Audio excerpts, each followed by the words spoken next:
The Braves countered need with the winningest pitcher in baseball the last 3 years, Tom Glavine. And the pride of Bill Ricca Mass, 21-game winner. Glavine facing Andres Galarraga and getting the whiff. Glavine working the corners all day. Bottom of the fourth, 2-0 Braves. Ron Gant off need. Chris Jones thinks he's got a play on it. And that's more than enough for Otis and Jeff Blauser to come in to score. Gant 25 RBIs in his last 20 games. Braves up 4-0. 4-2 game in the seventh when the rookie Roberto Mejia facing Glavine. This kid's got a lot of promise and a little bit of pop. Fifth on the year. Rockies within 1, 4-3. Bottom of the seventh, still 4-3. David Justice against Gary Wayne. Gone. 40th on the year. Justice puts the Braves up 5-3. Top 9, 1 out, and Greg McMichael in. Facing Gerald Clark, and look at Terry Pendleton climb the ladder on this one. And here comes it. 5-3 win for the Braves, and Chop Shop in action. They wouldn't leave today. More on that scene in a moment, but the Braves pick up the victory 5-3. Glavine won for the 8th time in his last 9 starts. He is 62-25 over the last 3 years. During their second half run, the Braves won 74% of their games, outscoring the opposition by more than 2.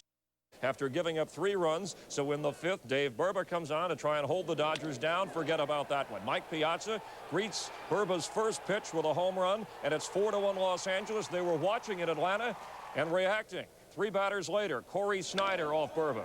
The ex-Giant with a 2-run homer for the Dodgers. It was 6-1 Los Angeles. Then in the 8th, Piazza again. Get out of here. Off Dave Righetti. 2 men on this time. He has set numerous Dodger records, whether it be for a rookie or a catcher. And at Atlanta, the fans going crazy now with 2 out and a 12-1 lead. Kevin Gross gets the final out. The Dodgers win, eliminating their old rivals, the Dodgers, the Giants, I should say, and the Braves celebrate in Atlanta and in the clubhouse.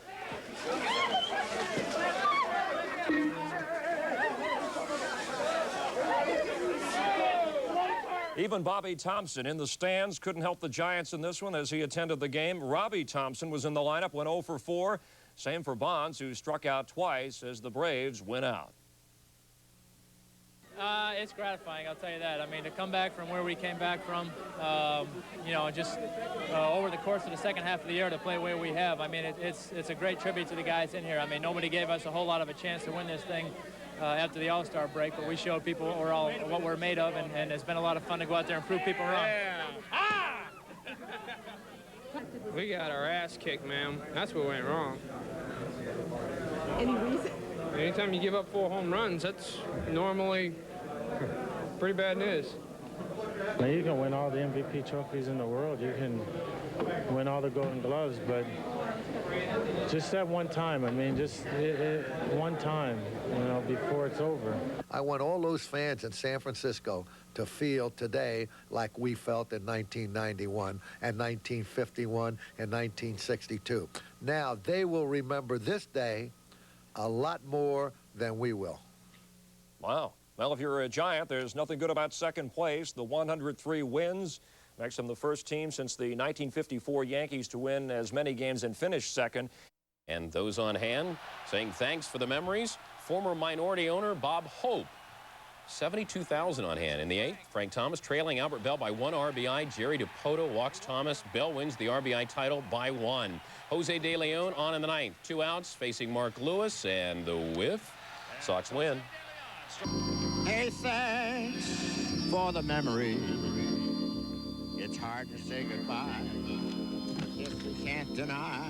Thank you, Bob. Thanks for the memories. Although if you've been to Cleveland Municipal Stadium, you say good riddance. The series drew a Major League record 216,000 fans. The Indians go out the same way they came in to the Big Barn, with a loss. Mel Harder, who threw out the ceremonial first pitch on Sunday, threw out the first official pitch over 60 years ago. First batter he faced, the always dangerous Max Bishop, who banged out a single. Peter Gammons was there. Now for the last, Mark Lewis Cade to end the game. Drew Denson, batting for Dan Pasqua, had the final hit. The final home run wasn't hit on Sunday. There weren't any. It was hit on Saturday by Albert Bell. To Camden Yards, speaking of home runs, Joe Carter taking a little BP. Second inning, Ben McDonald. Gone. Solo shot, 32nd on the year for Joe C. Carter's not done. We're still in the second inning. McDonald again. Carter again. 33rd on the year. Voigt can't come up with it. Trickles in. Roberto Alomar looking to break the 90 RBI barrier. Bases juiced. Still in the second. 5 RBIs on the day for Robbie. 93 on the year. Jays win at 11-6. Alomar overtook Kenny Lofton for 3rd place in the batting race. Olerud, Molitor, Alomar finished 1-2-3 the first time since 1893. 4 shutout innings. Struck out 3, including Ray Langford with the whiff. Mitch Williams could not keep the Cards off the board. Wild pitch. You know, for a guy called the Wild Thing, he has only 7 wild pitches. Cards lead 1-0. They get an insurance run later in the inning. Runners at the corners. And the Phils try for the 5-4-3 DP. Geronimo Pena beats it out. Cards win it by the final of 2-0. Only the second time this year, second time in the last 10 days, the Phils have been blank. They spent 181 days, or all but 6 days, in first place. Now that we and the Phillies know who they will be playing in the NLCS, here's Game 1 starters. And Chris Saba, who knows where he'll be next year. Grounding to third. Chris Donalds cannot turn the double play, throws the ball away. Hal Morris is in to score. Hal Morris had 4 hits, including a home run later. As the Reds win, they finished 31 games out of first, and a plane flew over the game Sunday, pulling a sign that said, "Marge, sell the team," from the fans. In San Diego, the Cubs and the Padres. Derek Bell having a little fun with the Padre mascots. Sammy Sosa had a fun year. Get out of here. His 33rd home run of the year. A 2-run shot for the Cubs to give them the 2-0 lead. He drove in 93 runs this season. And Turk Wendell, facing Archie Cianfrocco, gets him for strike 3. His first major league win. He is the king of superstition, so look out for that foul line. The Padres end their worst year in 19 seasons with 101 losses. Erga batting .318. And the ground ball to short. Velarde. He did it. He did it.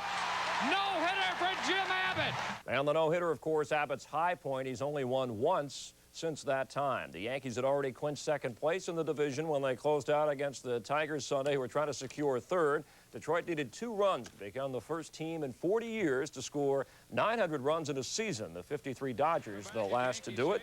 And Ernie Harwell saying goodbye. That's baseball, the legendary broadcaster. In the 9th, tied at 1. Mattingly maybe going to knock in the winning run. No, because Mike Stanley took care of business with the single to get Spike Owen home.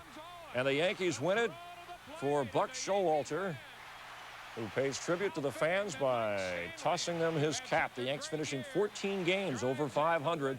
Wade Boggs did not play in the game, so he closes out with a .302 average, batting above 300 for the 11th time in 12 years on the place. Brewers, they went extra innings, top of the 14th.